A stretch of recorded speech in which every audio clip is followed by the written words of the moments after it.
Meus irmãos, a graça e a paz do Senhor, como é bom estarmos juntos mais uma vez neste domingo pela manhã. Esse é o dia que o Senhor nos deu, devemos nos alegrar nele, devemos nos regozijarmos nele. Que o Senhor nos abençoe neste dia, que nós possamos mais uma vez estarmos atentos ao estudo da Palavra de Deus. Estamos hoje com a nossa terceira aula sobre o Credo Apostólico. Minhas orações, meu desejo tem sido realmente que este material que nós estamos disponibilizando, esses estudos, né, sobre o Credo, estejam servindo de muita edificação, de muita instrução para a sua vida, para a sua família. Reúna aí seus familiares, estão na sua casa, ao redor da TV ou ao redor do computador ou de um celular, para que juntos nós possamos estudar a Palavra de Deus. Hoje nós iremos estudar sobre a primeira sentença do Credo de forma mais completa. Creio em Deus Pai Todo-Poderoso, Criador dos céus e da terra. É essa a sentença que nós iremos estudar hoje no Credo. Espero que o Senhor traga muita edificação ao seu coração, à sua vida, à sua casa, por meio desses estudos. Vamos orar ao Senhor, pedir a bênção de Deus sobre os nossos estudos nessa manhã dominical. Este é o dia que o Senhor nos deu, devemos nos alegrar nele, regozijar nosso coração no Senhor. Esse é o dia do Senhor, que a Igreja de Deus o adora, não é? Recebe a sua convocação para adorá-lo. Infelizmente nós não podemos estar ainda fisicamente reunidos juntos dominicalmente, mas por esse instrumento, por esse meio, nós podemos de alguma forma estarmos unidos estudando a Palavra de Deus ao redor do Santo Livro, né? Há um hino do nosso Salmos e Hinos que diz isso, né? Nós nos reunimos ao redor da Sagrada Escritura para louvarmos ao nome do Senhor. Se Deus quiser, em breve estaremos cantando juntos novamente o hino 29 do nosso Salmos e Hinos. Vamos orar, vamos pedir a bênção de Deus, que o Senhor nos abençoe, que o Senhor nos instrua, nos edifique, nos console, nos exorte, né, nos encoraje nessa manhã ao estudarmos a sua palavra e estudarmos mais um pouco sobre o Credo Apostólico. Curva sua cabeça, vamos pedir a bênção do Senhor. Pai, nós te louvamos nessa manhã, te agradecemos por estudarmos a tua palavra, por podermos abrir as Escrituras, investigar as Escrituras. O Senhor nos ensinou a examinarmos as Escrituras, porque nela nós temos a vida eterna e são elas que testificam de Ti. Que nessa manhã o Senhor nos ajude, nos edifique, alegre o nosso coração, através da Tua Palavra, através do que ela nos ensina, das verdades eternas do Teu Evangelho. Que a nossa reflexão, Senhor, seja solidamente bíblica, teológica, mas também seja piedosa, devocional. Que as palavras, Senhor, da minha boca e o meditar do meu coração sejam de louvor a Ti, rocha minha e redentor meu. E que o Senhor, através do Seu Espírito, venha iluminar o coração, a mente de cada irmão e irmã que nesta manhã está assistindo esta transmissão, está assistindo esse vídeo. Que sejam instruídos os Teus filhos na Tua santa palavra, Senhor, na Tua santa lei. Desvenda os seus olhos para que eles possam contemplar as maravilhas de Tua lei. Que o Senhor nos ajude, que o Senhor nos solidifique a fé nesse período que nós estamos vivendo de tanta angústia em muitos corações, tanta ansiedade, tanta agonia. Que a Tua palavra, Senhor, que revela quem Tu és, nos traga conforto, nos traga alento, nos traga encorajamento, nos traga exortação, correção, nos traga repreensão também, nos eduque em toda a justiça. Essa é a nossa oração, Senhor, no nome de Jesus. Amém. Que o Senhor nos abençoe, que o Senhor fale conosco através de Sua palavra e nos edifique, não é? Então hoje nós estaremos estudando essa sentença do Credo. Creio em Deus Pai Todo-Poderoso, Criador dos céus e da terra. Eu espero que você já esteja decorando o Credo, as frases do Credo, né, e que o Credo esteja sendo usado por você nas suas devoções, na sua casa, não é? Pensando nesses ensinamentos, cantando esses ensinamentos, né? Como nós já dissemos no primeiro vídeo, há muitos grupos, né, que gravaram o credo de forma cantada. Você pode encontrar essa música aí na internet e cantar o credo em casa, ensinar os filhos, as crianças a cantar em casa e louvar ao Senhor com essas verdades bíblicas, né, reveladas nesta confissão de fé da igreja. Então, sabendo que nós iremos tratar hoje sobre este assunto, com relação a Deus, em relação ao Pai especificamente, iremos tratar sobre o Pai, como já temos visto que o credo trata sobre a Santíssima Trindade, não é? E revela o Pai, o Filho e o Espírito Santo na obra de salvação. Então, o credo mostra as verdades fundamentais, né? Lança os fundamentos, o alicerce para a crença cristã, para o que a igreja crê, não é? Então, este documento é um patrimônio da igreja. Interessante que a palavra patrimônio vem de pai, não é? É o que o pai deixa para os filhos. Essa é a origem da palavra patrimônio. E isto é o que o Pai deixa para nós. Nosso Pai Celeste deixa para nós essas verdades, para que sejam aprendidas, guardadas no coração e vividas. Então, hoje, meus irmãos, nós trataremos sobre a fé em Deus, né? Creio em Deus Pai. Então, tentaremos demonstrar aqui, de forma histórica e teológica, a importância dessa verdade proclamada neste símbolo de fé. Esta é uma verdade duplamente importante para nós. Primeiro, porque dizermos creio em Deus Pai Todo-Poderoso, Criador dos céus e da terra, nós estamos anunciando o Deus verdadeiro a um mundo idólatra.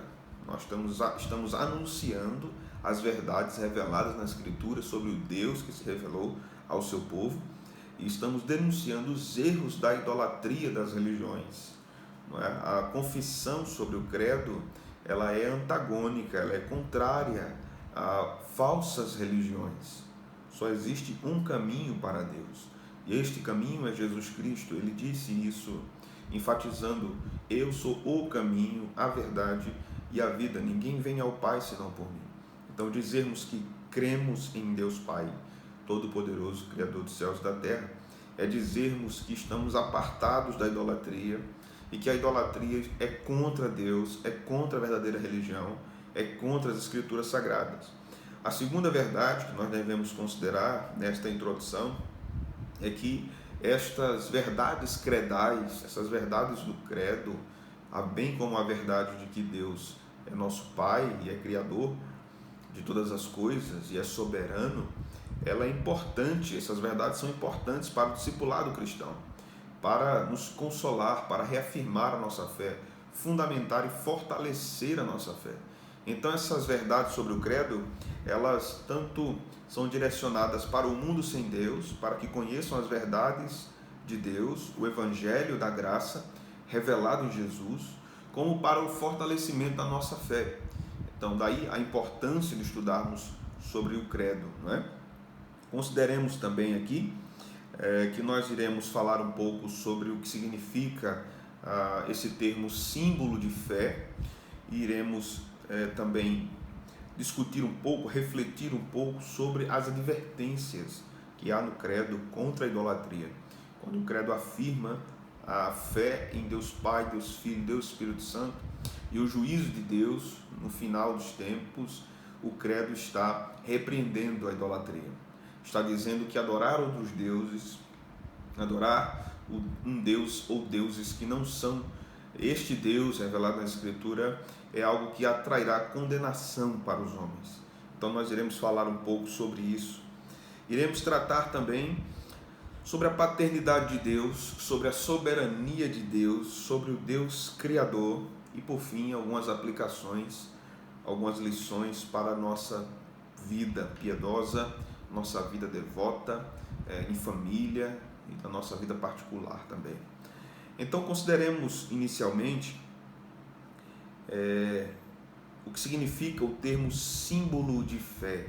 O que nós queremos dizer quando nós dizemos que o credo é um símbolo de fé? O teólogo presbiteriano E.M. Steinmeier nos fala sobre este assunto, trazendo dados históricos importantes para compreendermos a palavra símbolo. O entendimento do que é o símbolo de fé é muito importante para compreendermos a importância do credo. Se nós entendermos esta palavra, o significado, a origem desta palavra, nós iremos entender a importância do credo para a igreja atual, mais do que nunca, né? Então, o Hermes Steinmeier nos diz assim: a palavra símbolo é proveniente do grego e significa sinal para reconhecer-se. Também pode significar lançar junto ou estar junto com alguma outra coisa. Ele continua: na antiguidade, quando era formalizado um contrato, um objeto era partido e dividido entre as partes contratantes. Cada parte do objeto dividido era um símbolo de identidade para a junção com o outro pedaço. Um fragmento que exigia ser completado por outra parte para formar uma realidade completa funcional. Dessa forma, as partes reunidas provavam as relações de hospitalidade ou fraternidade já existentes. Veja como é interessante, não é? Então você tinha dois objetos e você, quando juntava os dois objetos, tornava uma peça integral. Então ali era um sinônimo de fraternidade, de hospitalidade e de que aquelas pessoas estavam reunidas em harmonia em torno daqueles objetos unidos. E aqueles objetos unidos eram chamados símbolos, né? Ou símbolo. Então, posteriormente, a palavra símbolo passou a significar qualquer sinal que transmitisse uma mensagem determinada.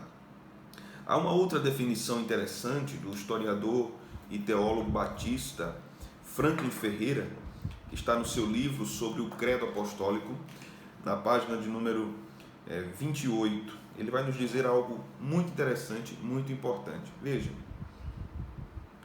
o credo é chamado algumas vezes de símbolo de fé, em latim symbolum apostolicum, e ainda é conhecido assim por algumas igrejas.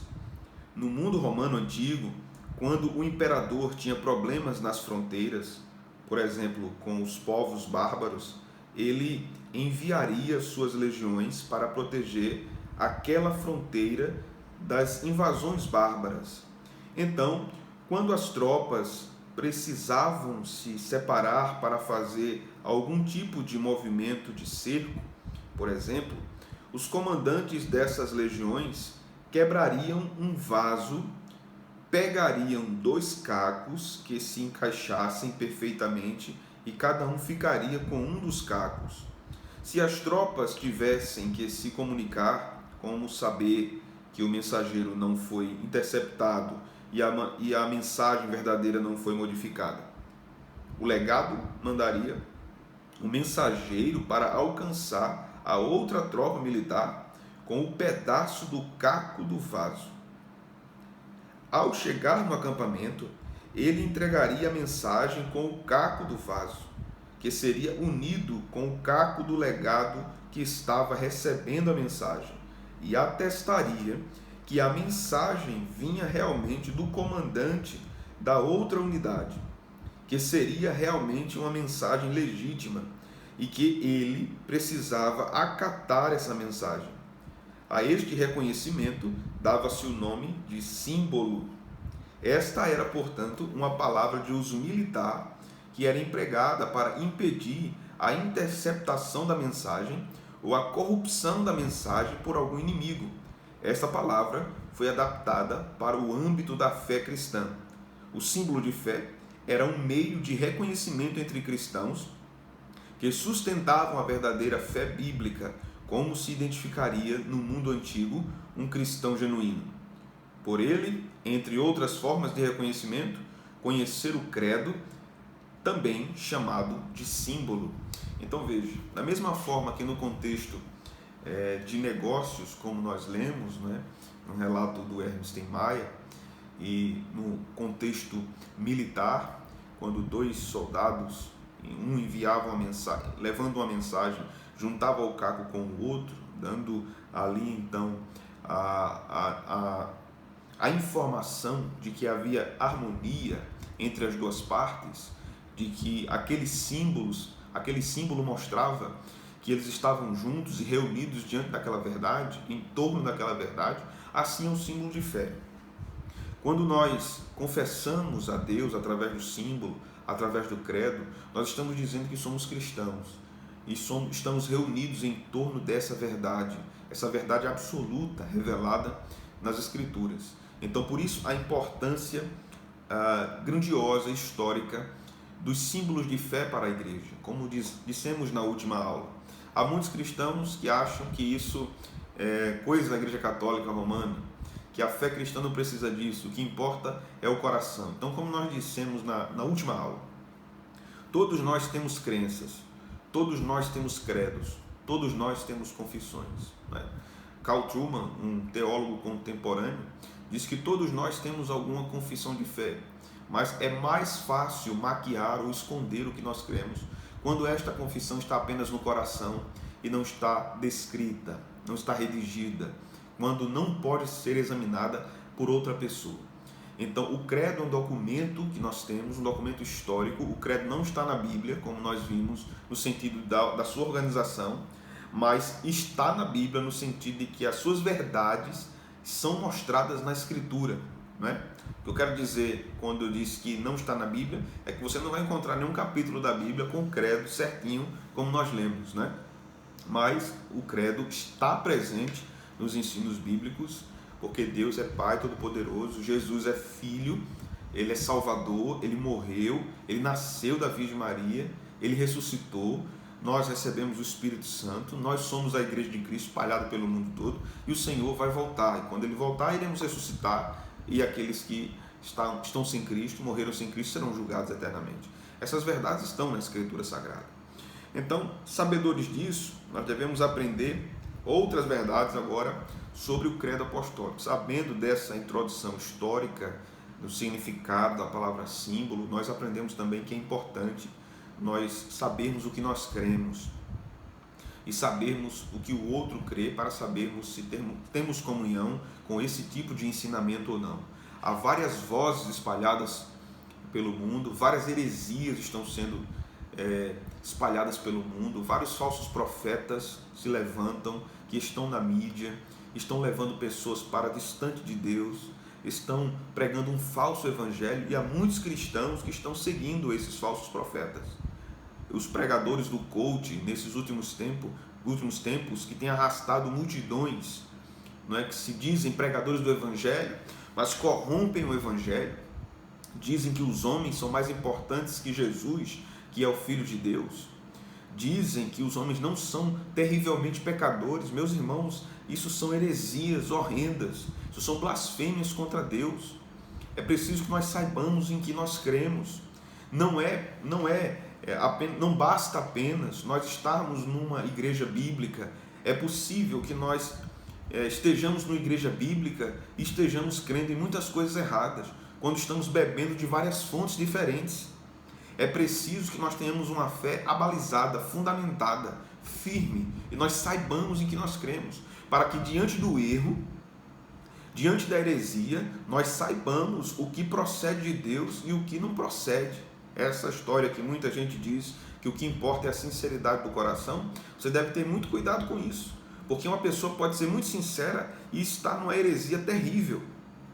Uma pessoa pode ser muito sincera e estar terrivelmente errada, ou sinceramente errada. Então é a palavra de Deus que julga a fé dos homens. É a palavra de Deus que mostra onde os homens estão errando, se eles estão crendo em Deus da forma certa, da forma que Deus revelou na sua palavra. Um grande teólogo da igreja chamado Agostinho de Hipona, foi bispo em Hipona, Aurélio Agostinho, nos diz algo importante sobre o credo. Ele diz o seguinte, veja, preste atenção. Para que tal fé não possa, com a astuta enganação dos heréticos, ser violada em nós, em qualquer parte, devemos nos proteger com piedosa e cuidadosa vigilância. É por isso que a fé católica é dada a conhecer aos fiéis por meio do símbolo, O símbolo que Agostinho está falando aqui é o credo. Continua ele então. E mandada a memória devido à brevidade do texto, para que os iniciantes e os que estão crescendo na fé, estes que em Cristo renasceram e que ainda não foram fortificados por um conhecimento atento e por um entendimento espiritual das divinas escrituras, sejam levados a crer por poucas palavras naquilo que com muitas palavras será explicado a estes iniciantes, conduzindo-os à divina doutrina pela firmeza da caridade e da humildade. Sobre essas breves fórmulas que compõem o símbolo, muitos heréticos tentaram esconder seus venenos, aos quais a divina misericórdia resistiu, e resiste através de homens espirituais que mereceram não somente receber e crer na fé católica, contida naquelas poucas palavras, mas pela revelação do Senhor, mereceram conhecê-la e entendê-la. Então, obviamente, você deve se lembrar do que nós falamos desde a primeira aula, que quando nós falamos de fé católica ou a Igreja Católica no credo, nós estamos falando da Igreja espalhada pelo mundo todo. A Igreja de Cristo espalhada pelo mundo todo é a Igreja universal, a Igreja Católica. O termo católico significa isso, espalhado pelo mundo todo. Nós somos católicos, ok? Nós não somos católicos apostólicos romanos, não temos o Papa como nosso líder. Os protestantes não têm o Papa como seu líder. O nosso líder é Cristo, a cabeça da igreja é Cristo, não é? Então, vamos considerar algumas coisas com respeito às advertências implícitas que o credo faz contra a idolatria. Quando o credo nos ensina a dizermos, a confessarmos, creio em Deus, esse é o Deus trino. Que Deus trino é esse que o credo está falando? Pai Todo-Poderoso, Jesus Cristo, seu único Filho, nosso Senhor, Espírito Santo. Então, quando o credo diz creio em Deus, o Deus que o credo está confessando crer é o Deus trino. Esse é o Deus que nós cremos, o Deus revelado nas Escrituras, um Deus que não pode ser conhecido sem a revelação. Ele se dá a conhecer na revelação. Embora nós tenhamos a revelação geral, como nós vimos na última aula, né, a natureza, o mundo, possui as impressões digitais de Deus. Mas o homem não consegue reconhecer o Deus Salvador na criação. E por quê? Primeiro, porque ele é pecador. E porque ele é pecador, pelo fato de ser pecador, o seu entendimento a respeito de Deus, da divindade, da religião, será distorcido por causa do pecado. Gênesis 6 vai nos falar isso. O Senhor viu que os pensamentos do homem, o coração do homem era mau continuamente. O homem, o ser humano, está consumido pelo pecado. Consumido pelo pecado. Então, o seu relacionamento com Deus, sem a revelação da Escritura, por meio de Jesus como mediador, convertendo o pecador, essa revelação geral apenas sem a Escritura, levará o homem à idolatria, porque ele não consegue reconhecer quem é o Criador. O problema não está na revelação geral. O problema está no homem pecador, que não consegue compreender quem é o Deus que criou a natureza, quem é o Deus que criou tudo isso que está ao seu redor. O problema está no seu entendimento, na sua compreensão caída. Veja, Romanos capítulo de número 3. Eu gostaria que você abrisse lá comigo para nós lermos. Romanos capítulo de número 3. Versículo de número 11. O texto vai nos dizer: não há quem entenda, não há quem busque a Deus, todos se extraviaram, se fizeram inúteis. Verso 12, não há quem faça o bem, não há nenhum sequer.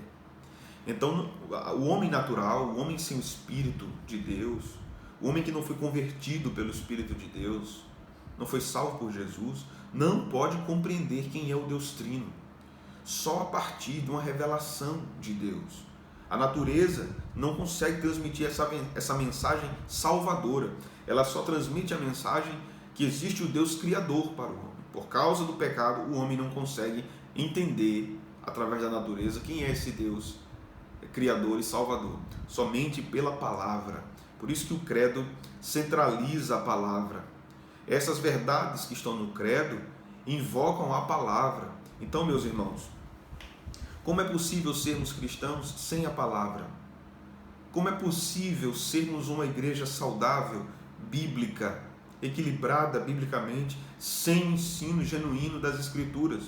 Não temos saúde espiritual se não somos alimentados pela Escritura, se não temos pregações bíblicas, se não participamos de cultos bíblicos, não somos alimentados por Deus devidamente como deveríamos.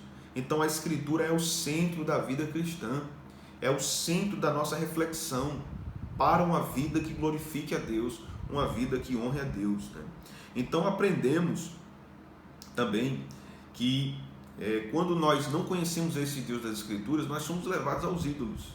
Mas quando nós conhecemos o Deus das Escrituras, nós somos livres da idolatria. Nós somos livres da idolatria. Somos livres do culto idólatra quando nós conhecemos a Deus. Eu gostaria que você abrisse um outro texto bíblico comigo, na primeira epístola de Paulo aos Tessalonicenses. Abra aí sua Bíblia comigo nessa epístola, capítulo de número 1, primeira epístola de Paulo aos Tessalonicenses, capítulo de número 1, versículo de número 9. 1 Tessalonicenses 1, 9. O texto vai nos dizer: pois eles mesmos, no tocante a nós, proclamam a repercussão que teve o nosso ingresso no vosso meio, e como deixando os ídolos, vos convertestes a Deus para servirdes o Deus vivo e verdadeiro. Os Tessalonicenses eram um povo idólatra, estava naquele contexto grego-romano, e grego-romano idolatrava deuses do panteão romano e grego. Eles foram salvos, Paulo pregou para aquele povo, eles foram convertidos, creram no Evangelho, e o Senhor os libertou dos ídolos, assim como libertou Abraão da sua idolatria em Ur dos Caldeus. Então, quando nós conhecemos o Evangelho, nós somos livres dos ídolos, livres da idolatria. Todo ídolo ocupa o lugar de Deus no coração humano. Todo ídolo promete redenção, promete felicidade, promete salvação. E os homens vão buscando essas verdades, que não são verdades, são mentiras nos ídolos. Muitas vezes é numa falsa religião, muitas vezes é no dinheiro, muitas vezes é no sexo, muitas vezes é nas drogas, muitas vezes é na soberba da vida, na futilidade da vida, e vão substituindo o Deus das Escrituras pelos seus ídolos. Quando nós somos libertos pelo Deus que é Trindade, Pai, Filho e Espírito Santo, nós somos livres dos ídolos, somos arrastados para o império do reino do Filho do seu amor. É bem verdade que sempre lutaremos com ídolos do nosso coração. Por isso é importante irmos às Escrituras, observarmos as Escrituras, para sabermos se nós estamos crendo da forma correta. Vamos ler um outro texto da Palavra de Deus que está lá no livro do Êxodo, capítulo 20. Se você é membro aqui de nossa igreja, você sabe desse texto de cor. Nós lemos esta passagem todos os domingos no nosso culto. Êxodo capítulo 20, versículo de 1 ao 3, nos diz o seguinte: então falou Deus todas estas palavras: eu sou o Senhor teu Deus, que te tirei da terra do Egito, da casa da servidão. Não terás outros deuses diante de mim. Então, quem é o Deus das Escrituras? É o Deus que é revelado por Jesus. A palavra vai nos dizer em João 17: e a vida eterna é esta, que conheçam a ti como o único Deus verdadeiro, e a Jesus Cristo a quem enviaste. Capítulo 17 de João. Só é possível conhecer ao Pai através do Filho, através de Jesus. Há uma proibição expressa, clara na Escritura, que nós não devemos adorar outros deuses, nem fabricá-los, nem levantá-los em nosso coração. Vamos ler outra passagem, está em Isaías 42. Isaías 42, versículo de número 8. Vamos ver.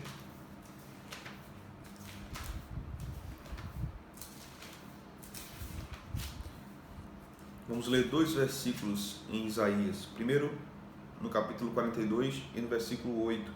o texto vai dizer: eu sou o Senhor, este é o meu nome, a minha glória, pois, não a darei a outrem, nem a minha honra à imagem de escultura.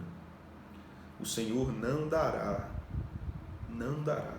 a sua honra a nenhum ídolo, seja ele fabricado por mãos, seja ele uma estátua, seja ele o ídolo do coração, seja ele o ídolo do dinheiro como Mamon, seja ele o ídolo do prazer, seja ele o ídolo do vício.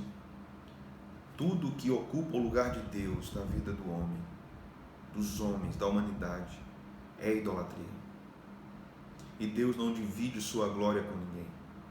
Veja o capítulo de número 48 de Isaías, versículo de número 11, que esta passagem nos diz: por amor de mim é que faço isto, porque como seria profanado o meu nome? A minha glória não darei a outrem, ou não dou a outrem. Então Deus não divide sua glória com ninguém. Deus deseja ocupar os nossos corações e reinar sozinho, absolutamente sozinho. Por isso que o texto bíblico vai nos dizer que o Senhor habita no alto e sublime trono, está sentado no alto e sublime trono. A ideia de alto é uma ideia de santidade, né? Distanciamento do pecado dos homens. Ele é puro, ele é santo. A ideia de sublime também intensifica essa questão da santidade de Deus. Então Deus deseja reinar sozinho, não apenas no mundo, no universo que Ele já reina, mas no nosso coração. Então a nossa oração, meus irmãos, é que o Senhor destrua os ídolos do nosso coração. A nossa oração deve ser: Senhor, liberta-me dos ídolos, liberta-me da confiança que eu tenho em mim mesmo, nas minhas condições, na minha inteligência. A nossa inteligência pode ser um ídolo para nós quando nós confiamos demasiadamente. A palavra de Deus nos exorta quanto a isso, que nós não devemos ter opiniões exageradas sobre nós mesmos. Tenhamos cuidado e tenhamos discernimento quais são os ídolos do nosso coração e peçamos para que o Senhor os destrua completamente, que o Senhor reine absolutamente no nosso coração e seja Senhor completamente da nossa vida. Há também uma outra passagem na Escritura que nós devemos considerar, porque o credo nos ensina que não devemos adorar outro Deus, mas o Deus revelado na Escritura. Então perceba que o credo caracteristicamente é contra a idolatria. Interessante isso, não é? Ele demonstra uma advertência contra a idolatria, porque o único Deus a ser adorado, o único a quem nós devemos dirigir as nossas orações, os nossos louvores, a pregação, é Deus, somente Deus. Ele é o centro da adoração da igreja, Ele é o centro da pregação da igreja, Ele é o centro da vida da igreja. Então há um outro texto que Jesus nos fala, que se nós o amarmos, se nós amarmos a Deus, nós guardaremos os seus mandamentos. João 14, versículo 21. Então o credo nos leva para sermos fiéis aos mandamentos. O credo nos mostra que Deus é santo e que nós devemos viver uma vida de santidade. A vida que agrada a Deus é uma vida de santidade. Uma vida conformada à vontade de Deus é uma vida de santidade. Aquela vida que entende que a sua própria vontade ela é caída. Há vários problemas na vontade humana, quando ela não é dirigida pela palavra de Deus. Então, quando a minha vontade me leva para longe de Deus, eu devo fazer o que Paulo nos diz em Colossenses 3, mortificar a minha carne, fazer morrer a minha carne, porque desejos pecaminosos podem surgir na minha carne, mas eu devo mortificá-los através das disciplinas espirituais, da vida de oração, da vida de jejum, da assiduidade e adoração a Deus, a leitura da sua palavra, a presença nos cultos. Eu devo ser fervoroso quanto a isso. O texto bíblico nos ensina o seguinte, irmãos: não sejais vagarosos no cuidado, sede fervorosos. A palavra de Deus nos ensina isso.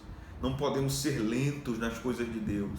temos que ser zelosos, não fanáticos, mas zelosos com as coisas de Deus, para vivermos conforme Deus nos ensina, nos esforçando para agradar ao Senhor. Dito essas coisas, nós reconhecemos que Deus é exaltado no credo, que Deus é santificado no credo, né? Glorificado no credo, e que a condição do homem é miserável, necessita da graça de Deus. Nós precisamos da graça deste Pai. Por isso que o credo inicia chamando Deus de Pai, né? E aqui nós vamos para o nosso próximo ponto. Quando o credo nos fala sobre a paternidade de Deus, né? Creio em Deus Pai. A primeira relação para entendermos esta palavra Pai está relacionada ao próprio Filho. Quando o credo vai dizer mais abaixo, creio em Jesus Cristo, seu único Filho, nosso Senhor. Então esta paternidade está relacionada inicialmente ao Filho, é uma referência inicial ao Filho. Ele é Pai de Jesus.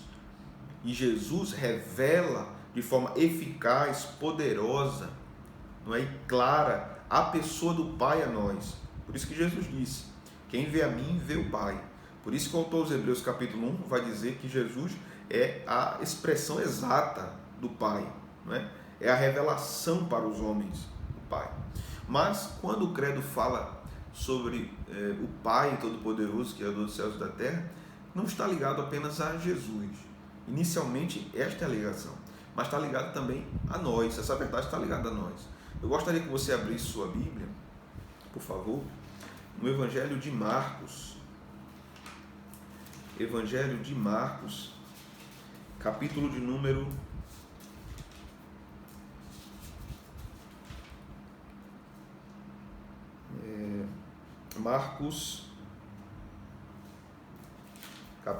14.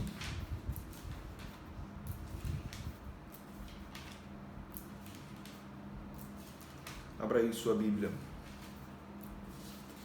Versículo de número 36. Marcos, capítulo 14, versículo de número 36.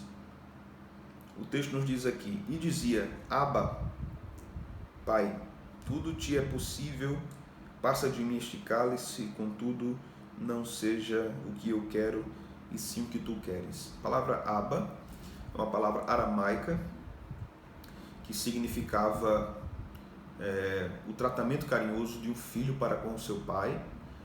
Nenhum escravo podia usar essa terminologia, alguém que estava fora da casa do pai, somente aquele que estava dentro da casa. Então aqueles que viviam como escravos não tinham o acesso à intimidade de chamar o Senhor da casa de Abba. Só os filhos poderiam chamar Abba. Então Jesus chama o seu pai de Abba, que significa pai querido, pai amoroso. É interessante esse termo porque ele é aplicado a nós também. Eu gostaria que você abrisse em Gálatas, capítulo 4, versículo de número 5 e 6. Carta de Paulo, ou epístola de Paulo aos Gálatas, capítulo 4, versículo 5 e o versículo 6.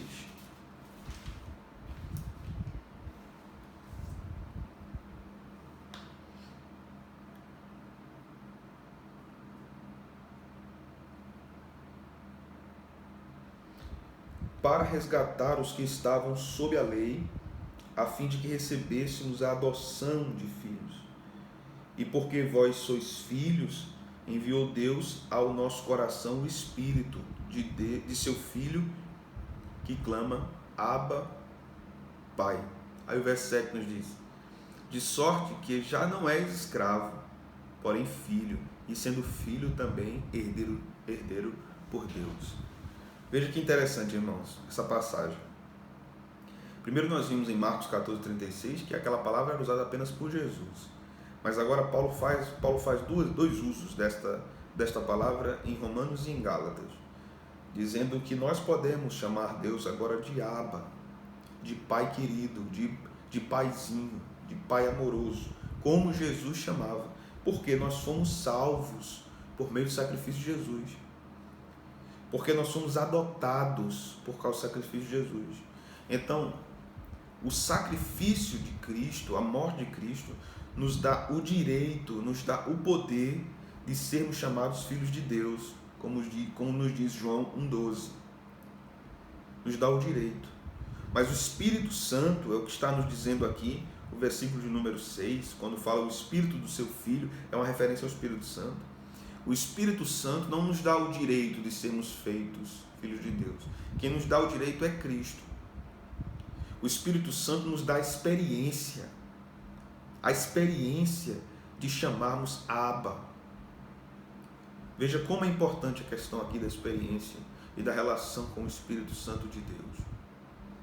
Nós podemos chamar Deus de Abba, podemos chamá-lo de Pai querido, porque Jesus nos permite isso através do seu sacrifício quando Ele nos salva. Aquele que não tem Jesus como seu Salvador não poderá chamar Deus de Pai, porque Deus só é Pai daqueles que Jesus salvou. Está no capítulo 1 de João, verso 12 e verso 13. Então, por isso, Jesus é o caminho, Jesus é o mediador entre Deus e os homens. Jesus é o caminho que leva ao Pai. Compreende isso? Essa é uma verdade poderosa das Escrituras, não é? Nós aprendemos aqui também, irmãos, sobre a sentença do credo todo-poderoso. O Pai é todo-poderoso.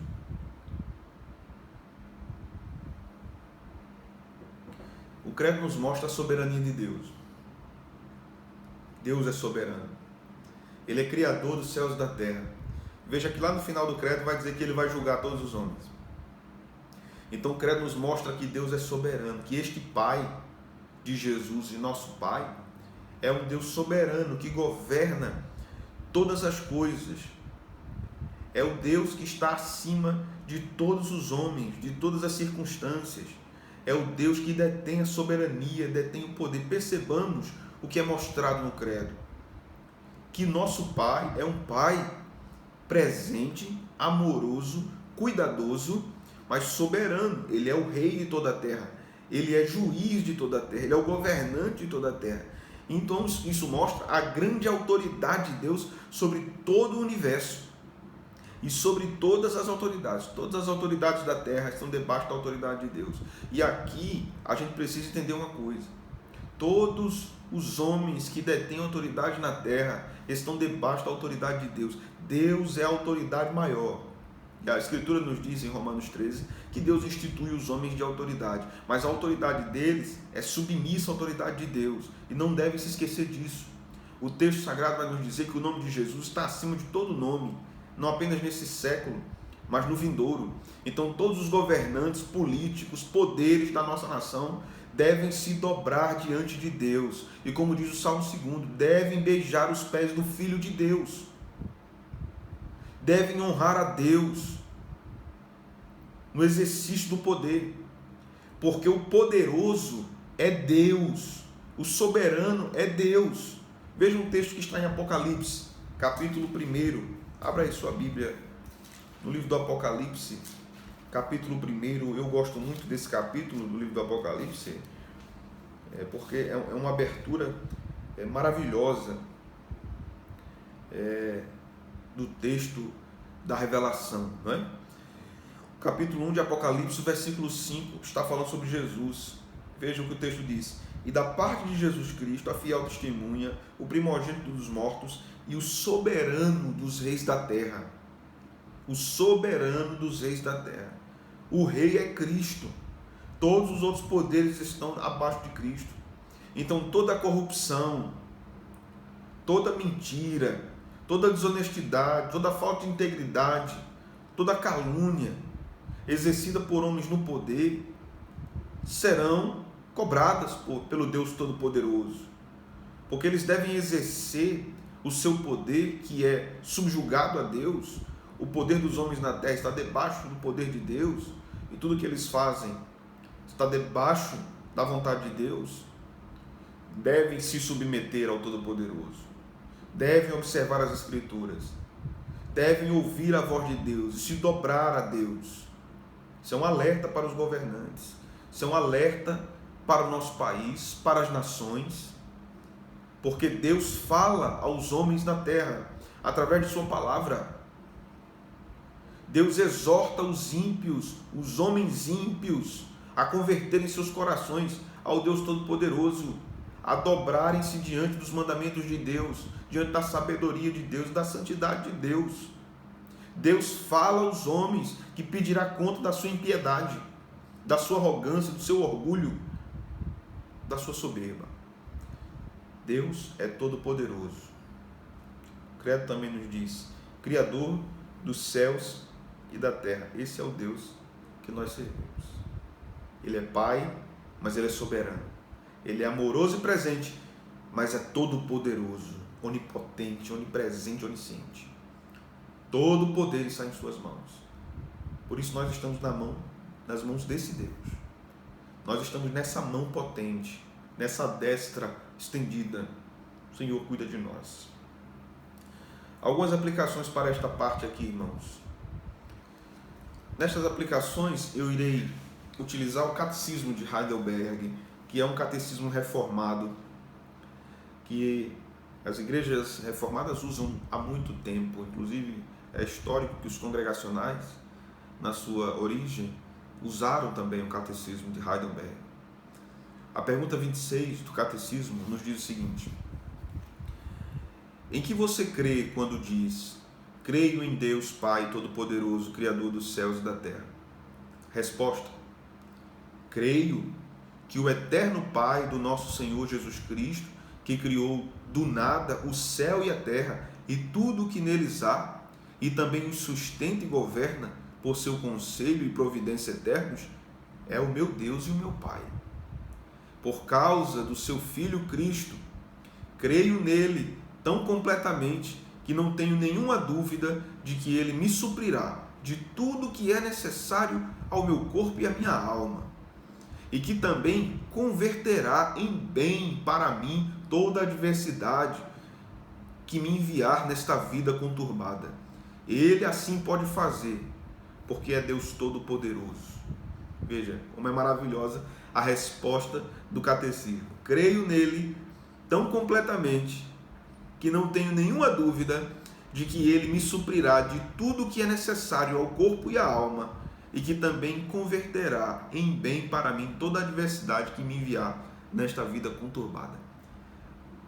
O Catecismo de Heidelberg nos mostra a nossa confiança no nosso Deus, que é soberano, e que Ele pode enviar sobre nós dificuldades, como enviou a Jó.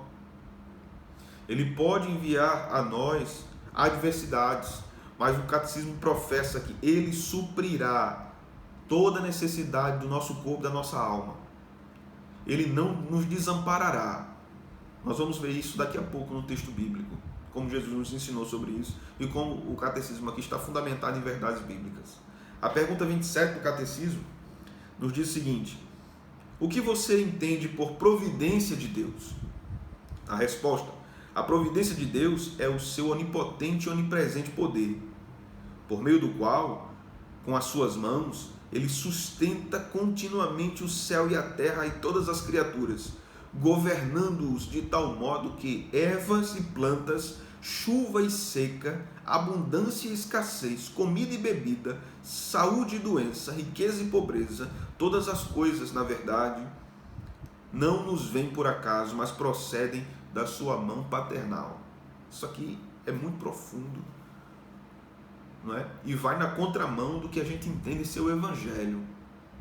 Este Evangelho que é pregado de só de bênção, só de prosperidade, sem adversidade. Não, Deus também envia adversidades ao seu povo, mas envia adversidades ao seu povo por um motivo amoroso, para ensiná-lo, para santificá-lo, para amadurecê-lo. É o que está dizendo aqui o catecismo, quando ele diz: Deus sustenta continuamente o céu e a terra e todas as criaturas, governando-os de tal modo que as ervas e plantas, veja, isso é muito bonito, chuva e seca, abundância e escassez, comida e bebida, saúde e doença, riqueza e pobreza, todas as coisas, na verdade, não nos vêm por acaso, mas procedem da sua mão paternal.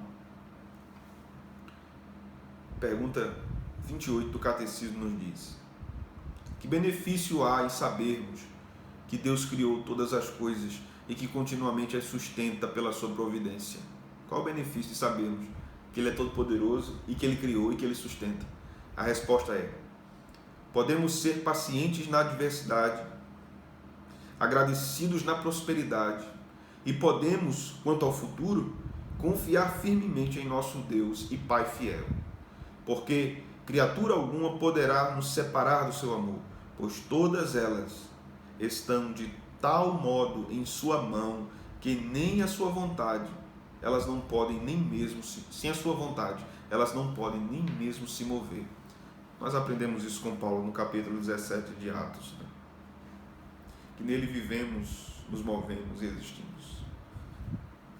Vamos para algumas questões finais. Abra sua Bíblia em Mateus capítulo 6. A oração do Pai Nosso. Capítulo 6, versículo 9. O texto nos diz aqui, nessa passagem tão conhecida, não é? Nossa. Portanto, orem assim. Jesus está dizendo isso. Pai nosso que estás nos céus, santificado seja o teu nome, venha o teu reino, faça-se a tua vontade, assim na terra como no céu. O pão nosso de cada dia dá-nos hoje, perdoa nossas dívidas, assim como nós temos perdoado os nossos devedores. Não nos deixes cair em tentação, mas livra-nos do mal, porque teu é o reino, o poder e a glória para sempre. Amém. Veja que Jesus nos ensina a orarmos ao nosso Pai. Jesus nos ensina que Deus é Pai daqueles que se chegam a Ele por meio do seu Filho. Nós somos filhos adotivos, mas nós não mais somos escravos que estão fora, como diz Gálatas 4, 7. Né? Nós somos trazidos para dentro da casa. Deus nos transportou do império das trevas para o reino do Filho do seu amor. Ele nos tirou do nosso Egito, do nosso estado de pecaminosidade inimiga dele. E agora estamos em casa e podemos dizer a Ele, olhando nos seus olhos: Abba, Pai. Claro que isso é uma linguagem metafórica, né? Nós não vamos olhar nos seus olhos. Abba, Pai. Pai querido. Pai querido. Meus irmãos, este Pai supre para nós nossas necessidades espirituais. Ele perdoa nossas dívidas, assim como nós perdoamos os nossos devedores. Não nos deixa cair em tentação e nos livra. Mas Ele supre também as nossas necessidades materiais.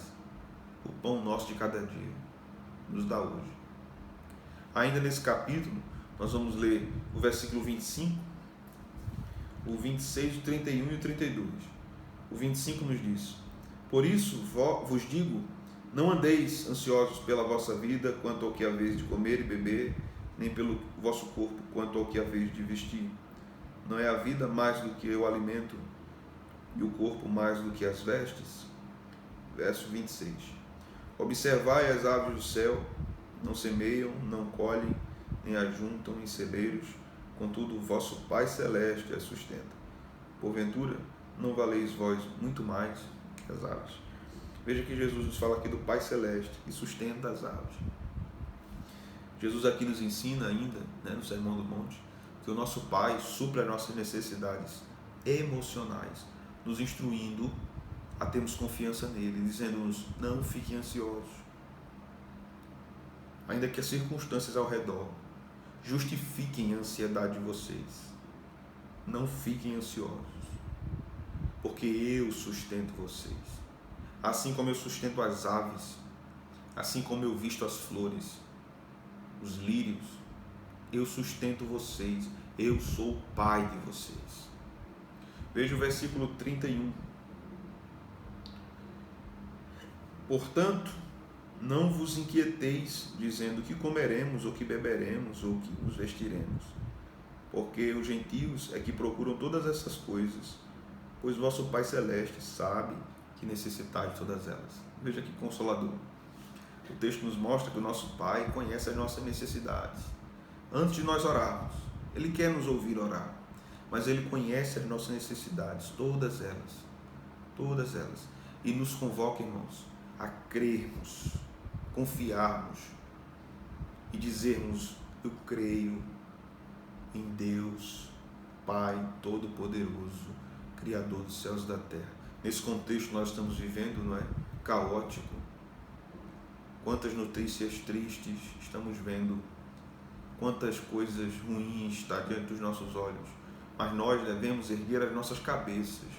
A igreja do Senhor deve erguer as suas cabeças. A cabeça de cada um de nós deve estar levantada confessando a Cristo, confessando o Deus triuno, confessando as verdades deste credo. Creio em Deus Pai Todo-Poderoso, Criador dos céus e da terra. Ele governa tudo, governa a pandemia, governa todos os homens, governa a história. Deus governa tudo, Ele é soberano. Então, meus irmãos, confiemos nisso.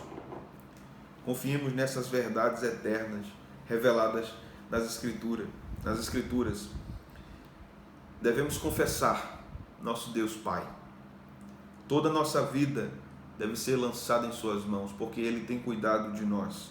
Nas adversidades, muitas vezes vemos acontecer coisas que nos desestruturam, nos entristecem, nos esmorecem, mas nós devemos nos lembrar dessa confissão que é dita ao mundo todo e que nos fortalece a fé. Creio em Deus Pai Todo-Poderoso, Criador dos céus e da terra. Que o Senhor nos abençoe, que essas verdades aqueçam seu coração durante esta semana, que você possa assistir esta aula novamente durante essa semana. O bom de nós termos esse material gravado é que você pode voltar e assistir quantas vezes você quiser, na sua casa, no seu celular. Que Deus abençoe. Um abraço, até mais.